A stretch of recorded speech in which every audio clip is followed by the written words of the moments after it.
I'm Jim Griffiths. I'm a Detective Superintendent in West Yorkshire Police. My current role is the Portfolio Lead for Crime and Safeguarding for the police in Kirklees District. As part of that role, I'm involved in lots of partnership work, particularly in the safeguarding arena. I'm a member and represent a key partner on the Adult Safeguarding Board, which, as the title suggests, plays a key role in protecting vulnerable adults across Kirklees. I've also, for the past couple of years, been chairing a subgroup of the Safeguarding Board, which is the Safeguarding Adult Review Group, or a SAR, and it's that which I want to speak to you about today, just explaining what it is, who can refer in to ask for a SAR to take place, and what the process looks like when one is undertaken.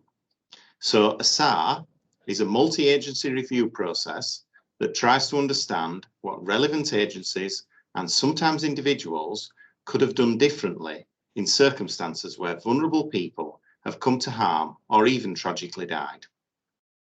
The legislation says a SAR should be held when there is reasonable cause for concern about how the Safeguarding Adults Board, member agencies, or persons with relevant functions work together to safeguard an adult with care and support needs, and it's regardless of whether the local authority was meeting any of those needs.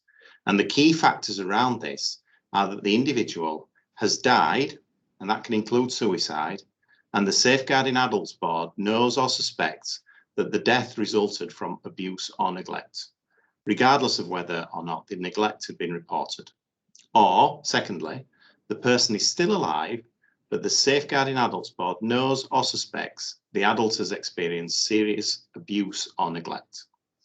Now, there are, of course, circumstances when a SAR should occur, and for this to be decided, any agency, professional, or agency volunteer can ask for a SAR to be considered. The request should go through the organisation's management structure, and then a senior manager or a representative on the Safeguarding Adults Board can then make the SAR request, and there's a relatively simple referral document available on the Kirklees Adult Safeguarding website that will hopefully guide you through the process and ask a few questions and prompts that might make it easier for you to understand if you have a situation that then requires a SAR. Once the referral has been made, it comes to that group that I chair, and we'll have a look at it, consider the implications, and decide whether it meets the criteria. If it does, then we have to decide the best way that we can do that and understand what has happened. There's different ways that a SAR can be done, and the subgroup decides what type of review will promote the best learning for everyone involved and potentially prevent further deaths or serious harm to others. It really is about gathering as much information as possible from as many sources as possible, and as a senior detective, that's something that I'm very used to doing. An independent person who has no involvement in the case will be asked to review and report back to the SAR group with their findings.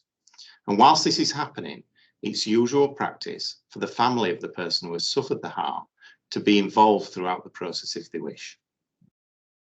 Once the review has been complete, the independent person will be asked to provide the SAR subgroup with any lessons learned and any improvement that may be required.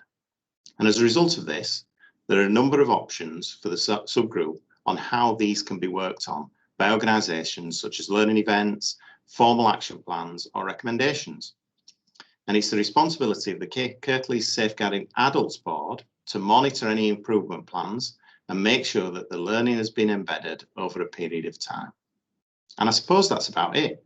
So safeguarding adult reviews, or SARs, are a vital function of agencies to learn from incidents that have happened and try to make sure that issues that have previously arisen don't happen again.